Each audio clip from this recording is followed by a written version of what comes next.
Hello and welcome to this new little Q&A video. I'm sitting here at my Cardiff airport setup. I think later today I will probably at least take off some of the aircraft and replacing them for the next setup, as I'm currently recording the fourth and final season of Cardiff.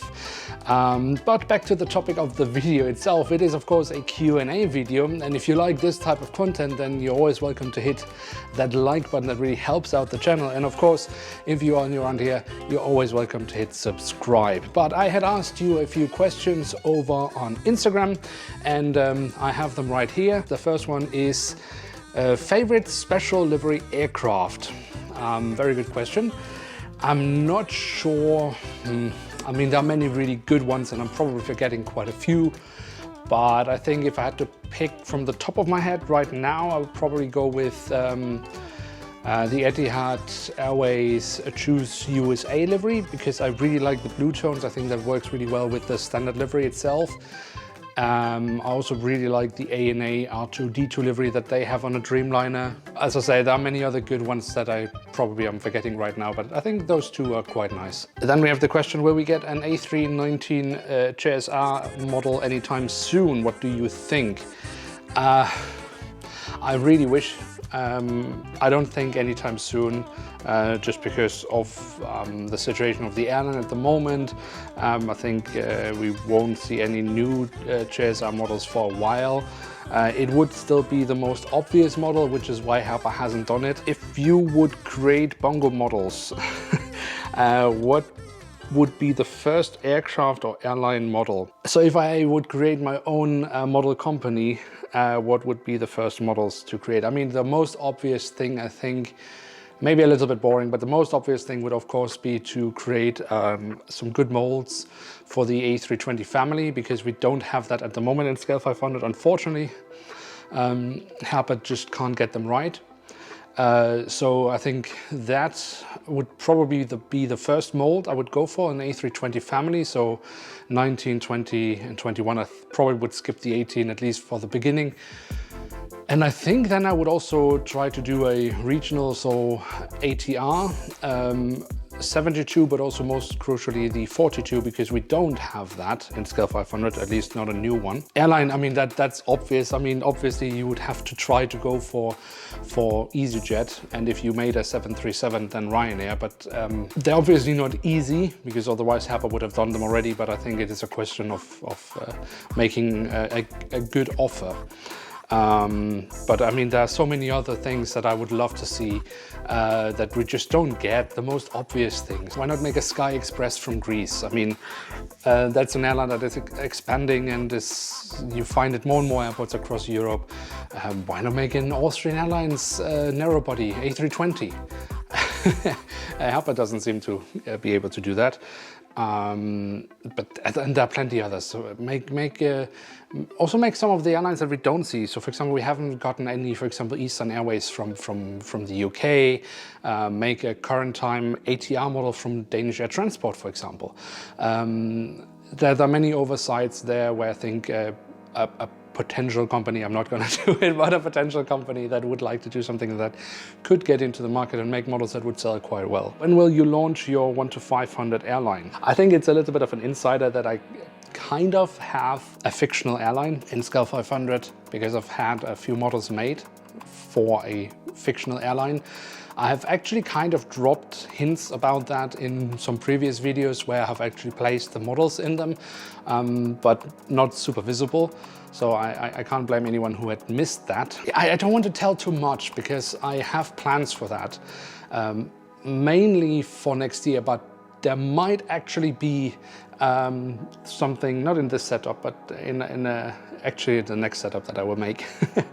There might be a kind of an origin story built into the final season of Cardiff. You might see something fairly soon. How long did it take you to amass such a collection of aircraft? I mean, obviously quite some time. It's not something you do from one day to the other, and so anyone who sees the amount of models that I have shouldn't think that this is something you just do overnight. I think, I mean, I had my first models as a kid, and looking back nowadays, I know what they were. Back in the day, I didn't care. They were 1 to 600 scale Sharvak models, which I treated as a kid would do, so not very nicely, which means none of them have survived.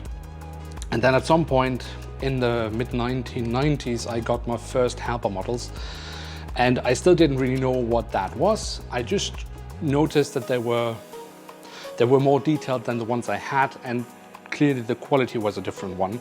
There were then also, of course, scale 500, again, something I didn't know at the time. And then I think what happens for many, I had a longer break. But then again, when I became a teenager, I again kind of had more interest in aircraft and started collecting a few more models.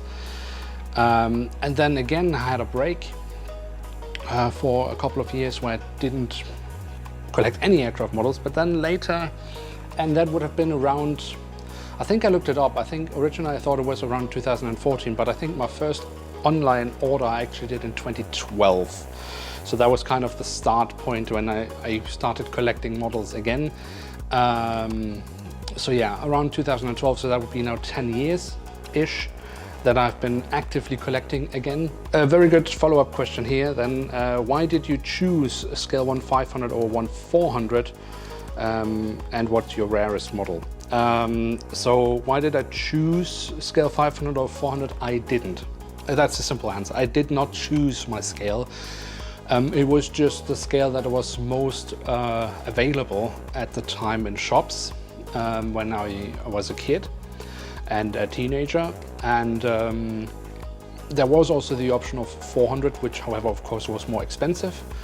So at the time it was the choice. Simply there were affordable models, and there were a much larger range of models.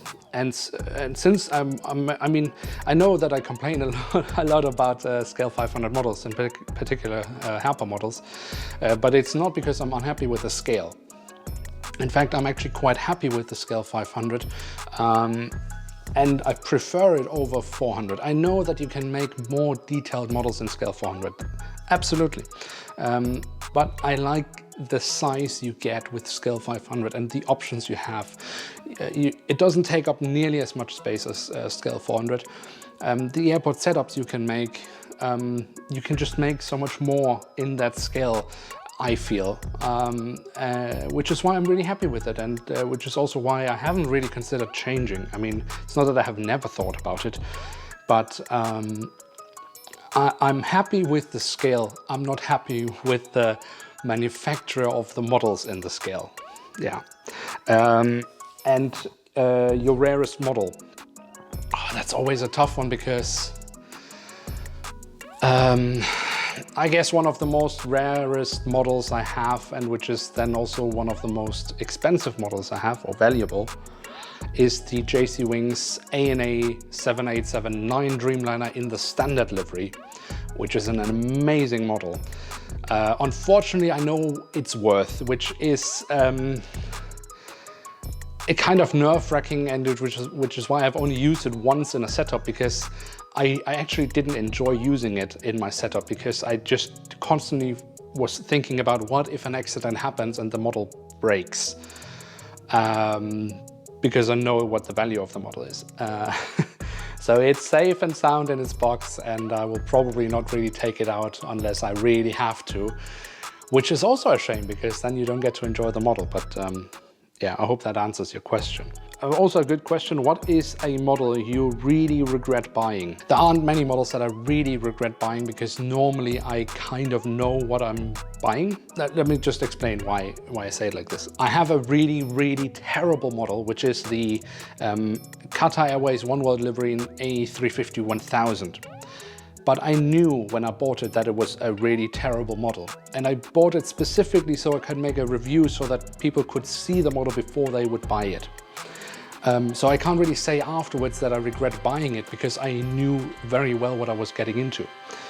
A model that I actually did not know that would be so bad, and that I have regret buying, is the Airbus A350 of the German Air Force.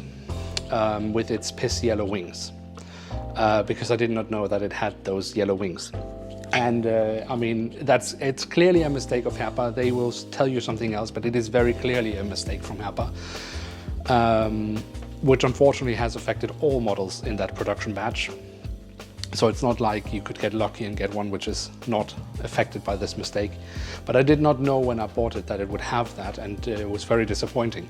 So that's definitely a model that I have been regretting spending my money on. What got you into model collecting? Again, I mean, it's not really a particular thing. As I said, I got my first models as a kid, because kids like planes, obviously. And therefore, I think it's just the passion for the aviation industry and kind of, yeah, being able to, even though it's not real, it's just a model, but having kind of a piece of that, I think that's the fascination about it, maybe. Can we see in detail your Bongo Air models? So that's the name of my fictional airline, Bongo Air. Not yet, but as I said, there might just be some kind of origin story integrated into the final season of Cardiff. Who knows? And if that is the case, then you might be able to see at least one of the aircraft up close fairly soon. Will you do an Instagram live soon? You know, I've done only one so far. It's not because I don't want to. In fact, I have many times been thinking to myself, it could be fun to make an Instagram live, but the thing is, I don't really know what to do it about. The one time I did it while I was setting up my Philadelphia setup. And I could in theory do it, for example, while I'm doing some of my Cardiff setups, but I don't want to spoil the things for the episode. So that's kind of out of the picture at the moment. And then I don't really know what I should do the live stream about. If you have any ideas, feel free to let me know in the comment section below, because in general, I would actually be quite up for it. It could be quite fun to do a few Instagram live streams. It's just, I don't know what to do them about. What is your next trip? As it looks at the moment, my next trip will bring me to Iceland, which I look quite forward to. Can you tell us more about your future airport in north of Europe? So I had already hinted at that my next project would probably be an airport place somewhere in Northern Europe. The only thing I can say is that the plan at the moment is to start it up next year. Can you show how you make your easyjets? So I have a few easyjet models, which obviously are custom models. Yes, I would show you if I could, but as I don't make them myself, I can't. But if you are looking for custom models, then I can highly recommend to check out HDI International Airport. I will of course leave a link to him in the video description below. What is your least favorite model? What is my least favorite model? I think I have to be boring and just at the moment say German Air Force A350. How many models do you have in total? I've lost track a little bit, but I think I'm around 840 at the moment. Yeah, 840. Something around there. Forfeit. If only 2 or 3 models are delayed this year, go to Dietenhofen. So Herpa made this very bold statement, incredible, that they thought they are totally on track with all their models at the moment, and by the end of the year they will only have 2 or 3 models delayed and everything else has been delivered, which of course will never happen. But because it is such a ridiculous statement, I said that I would be up for a forfeit. If Herpa really manages to only have 2 or 3 models delayed that have not been delivered on time by the end of the year, then I'm up for a forfeit. And going to Dietenhofen, I mean, I don't know if it's a punishment for me or for Herpa. I think it's one of the better ideas I've had suggested so far. I definitely put it on the list, but I'm still open for any suggestions, so yeah. What would be a dream Herpa model you'd like them to make?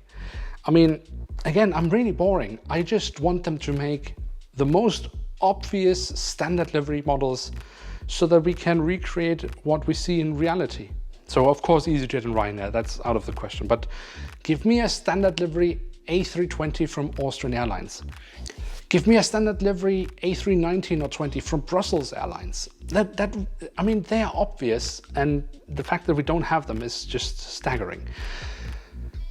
So models like that, I don't mind them making special livery models, that's all right, but I always want to have standard liveries first, because if I want to make a setup, it's just not realistic that 50 or even more % of the aircraft in my setup are special livery aircraft. That's just not gonna happen in real life. But if I can make a setup of like 10 aircraft and 9 of them are in standard livery and then 1 of them is in a special livery, that's more realistic. So give me my standard model aircraft models first. So for example, what they're doing with the Royal Jordanian, I kind of agree with. They're making a standard livery, standard model of Royal Jordanian, an A319. And then they have now announced a Herper Club model, A321, in a special retro livery of Royal Jordanian. So anyone who wants to have a standard livery will get it.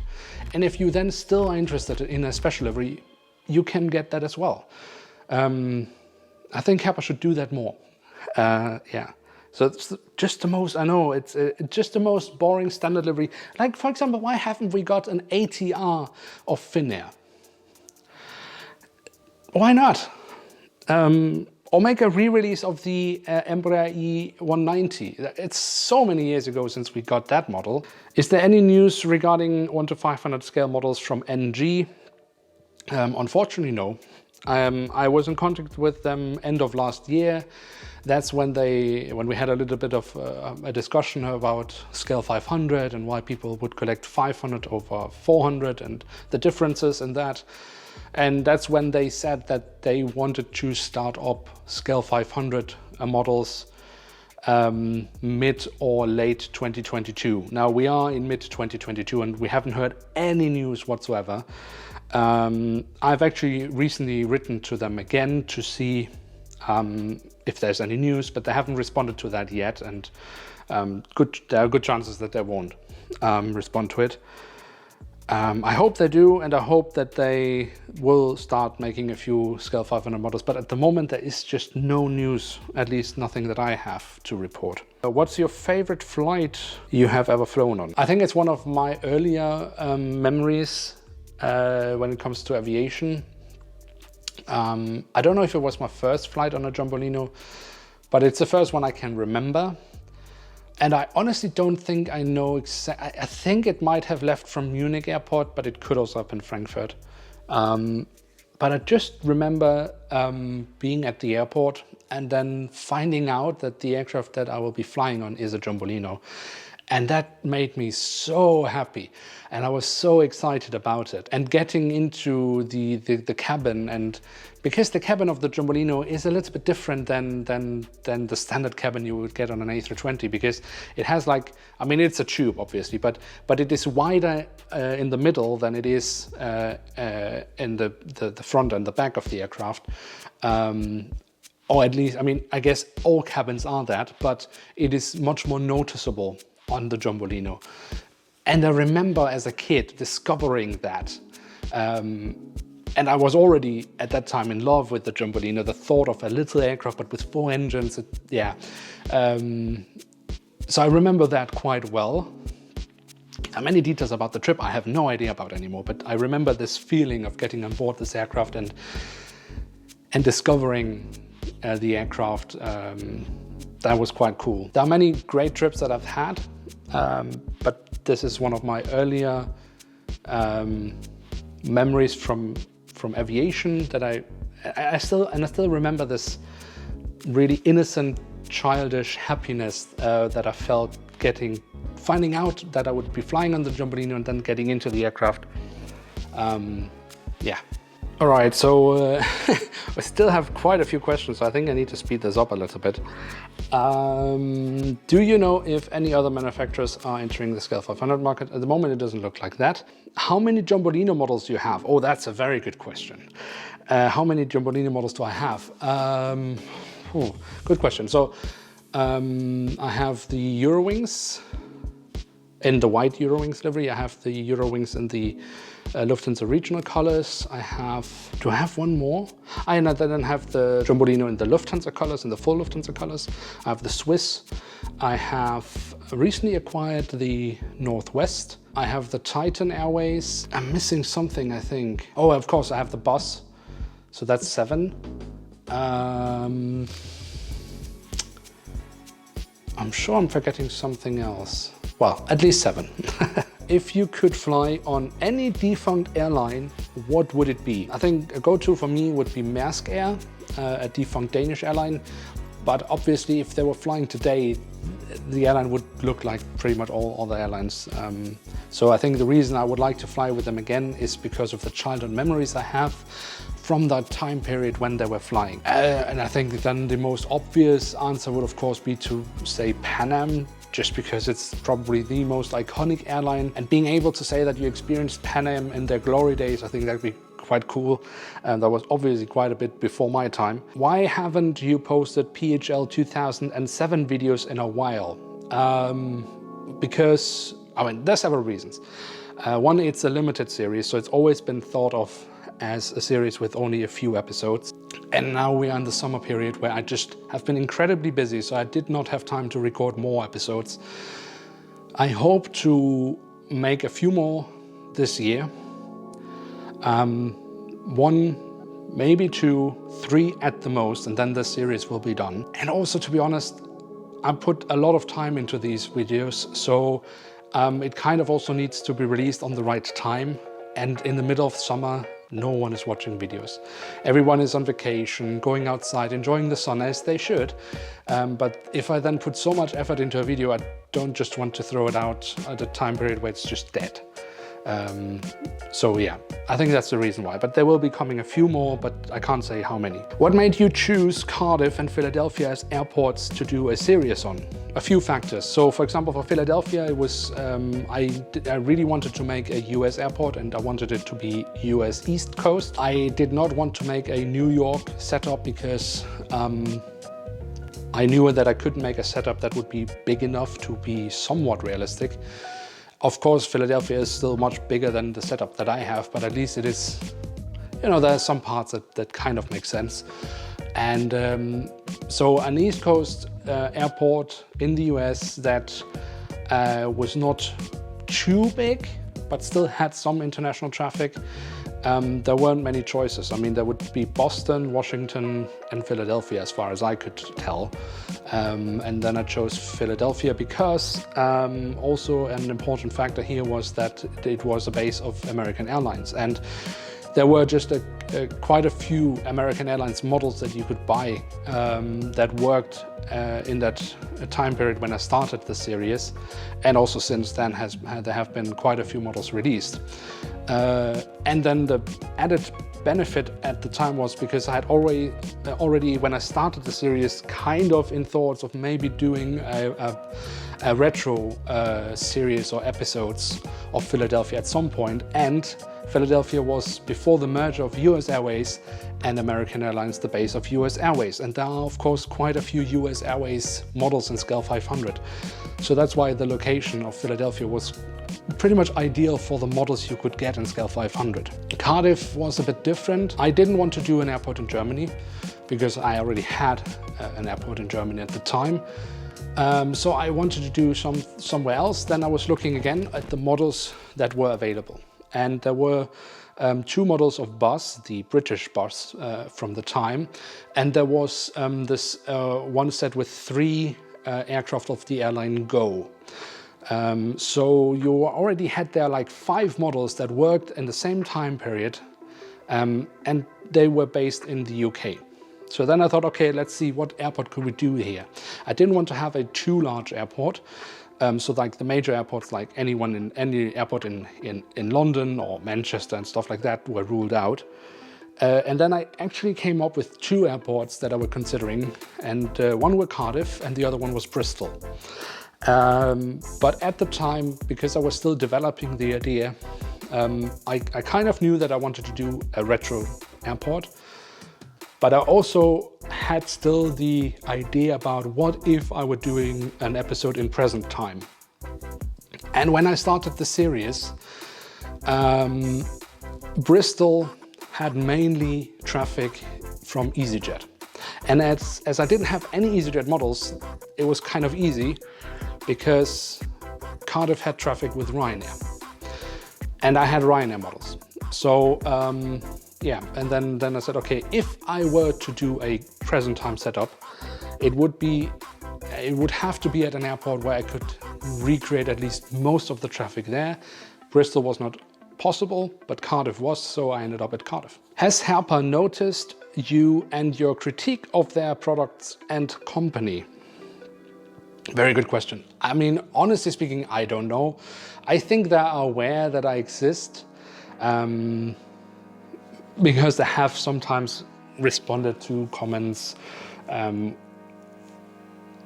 or taken quite a lot of my questions in Instagram live streams, which I don't think is completely random. But I can't say for sure. I know that they are aware of critique in general, because, for example, recently they actually came up with a statement about the new pricing policy, which has been widely criticized, and rightly so. But I don't think they spend a lot of time, to be honest, on social media. So, and that's where I basically am. So I don't know. The honest answer is I don't know if they know specifically about me, but I think they are kind of aware. It would be strange if they weren't, but it's not really important if they know about me. The most important thing is they know about the critique in general from the collectors, because that's the only way they will ever change. And if it's coming from me or from someone else, that's not really important. The most important thing is that they get the critique. We have one more question, the last question, which is also a great question, because it is places where you buy new models. I mean, I have quite a few places where I buy models in general. If we're talking used models, then obviously eBay is a good place. Luftfahrt shop when he's open, which he quite often isn't, but when he's open, that's a good place to look. But for new models, I have one favorite shop, which I'm buying pretty much all my models from, which is the F&B shop. And I'm not just saying that because they are sponsoring quite a few of my videos, but because I generally do buy the models there, because it's a good shop. They understand the difficulties of collectors, because they are collectors themselves. The guy mainly in charge of Wings products at the shop is actually quite a celebrity in our scene, which is LK Airports. And I had the opportunity to visit the shop recently, which was quite cool. Not just to see the shop itself, but also to meet, obviously, LK Airports, because I've been writing with him quite a bit over the years, but that was the first time I could actually meet him in person. But yeah, it is genuinely a good shop, and I would not recommend the shop if it wasn't. They obviously, mistakes with models can happen, but they do check the models as good as they can, and try to avoid sending models out that are broken. If they notice them broken, they don't send them out. Stuff like that. So, and that's important, because I mean, personally, I like when you know how, if you have a shop nearby that you can visit yourself and go to the shop, the physical shop itself. But it's just not an option for many of us. For me personally, it's not an option because I don't have any shops like that anywhere near me. The F&B shop I order online. They are situated just outside Bremen. So it was nice to actually see the shop myself, but also if you are ordering online, you need to trust the shop that is sending the models, and that they do what they can to make sure that the models arrive safely, and they really do. So that's important. They have decent prices. Prices is a difficult topic at the moment. Herpa's retail prices are off the charts, and the F&B shop offers the models cheaper, which I'm happy about, but of course I know it means that the shop is earning less money, not Herpa,